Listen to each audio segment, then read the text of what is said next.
Yun mga boss, ito bali itong tubo na to ay papunta sa kabilang punong yun na abangan na lagyan natin ng ilaw, saka yung isang tubo ay papunta naman doon sa punong yun. Bali ngayon sisimulan natin yung splice. So ito splice ko na itong isang banda, tapos ito naman mga boss, splice na din natin ito.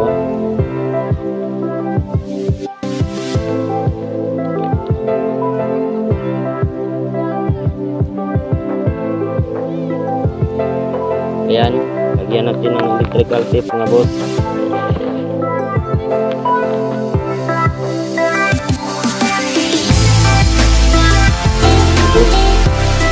Balot ko na ng electrical tape.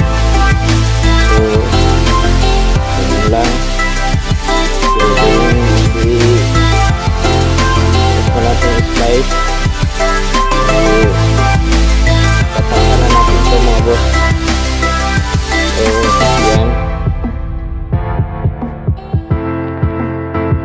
Bali itong dalang wire na ito mga boss, ito yung nagsisilbing supply natin para sa ilaw natin dito na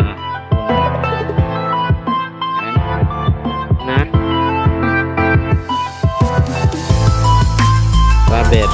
Binubutasan ko na gano'n. Bali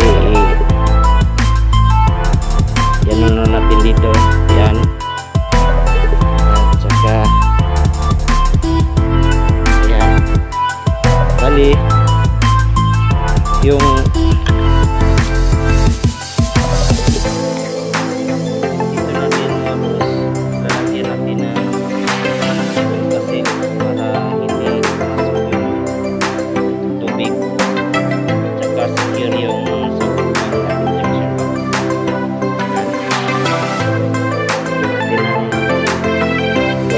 yan mga boss.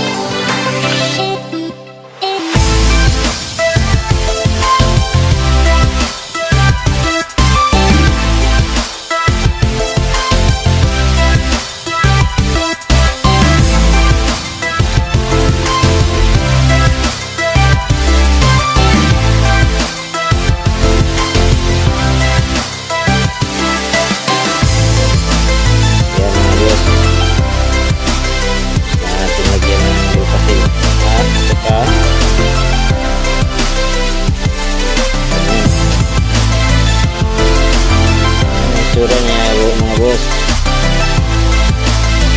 ito ng ating tension box. Actually may isang butas yan.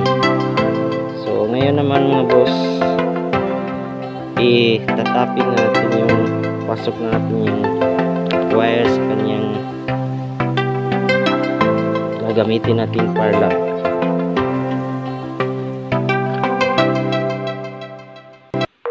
Ayan boss, kung kikita nyo may mga dalawang dito natin ilalagay yung wire natin. Pasok natin dito,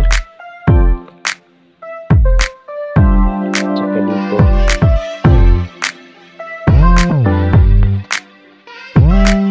Ayan boss, pasok na natin siya dito yung lamp holder. Ayan siya mga boss, ready na sa ating kabit. Pagkabit naman dito guys. Ayan, kabit na natin ito mga boss.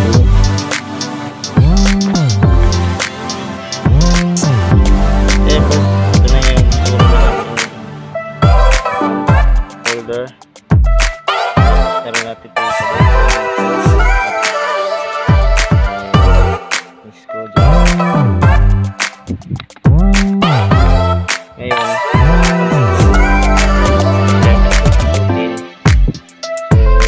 yan, iikot natin siya mga boss para sa kanyang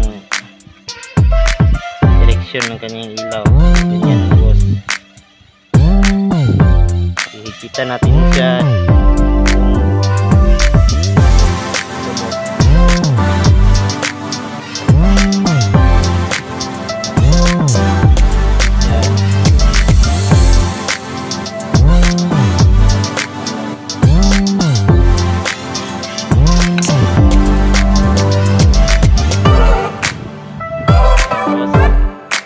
Lagay natin ito yung rubber.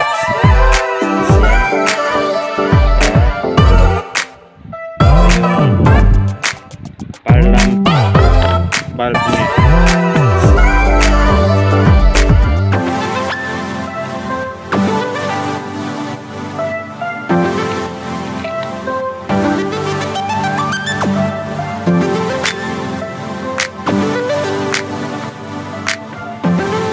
Mag-adjust kayo guys, dito lang yung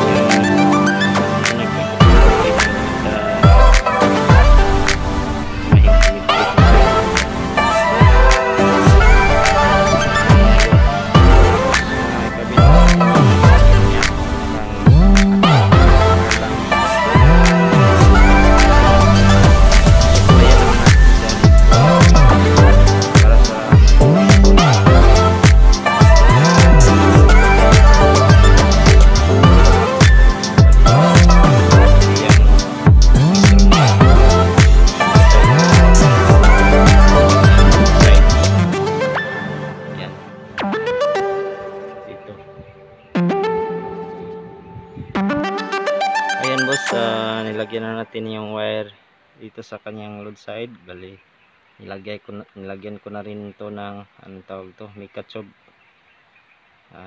So ngayon itatap na natin siya dito.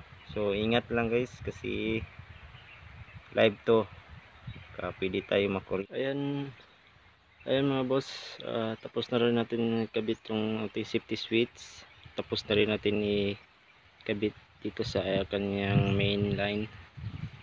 So ngayon itatry na natin pailawin to mga boss. Okay, switch on na natin yan.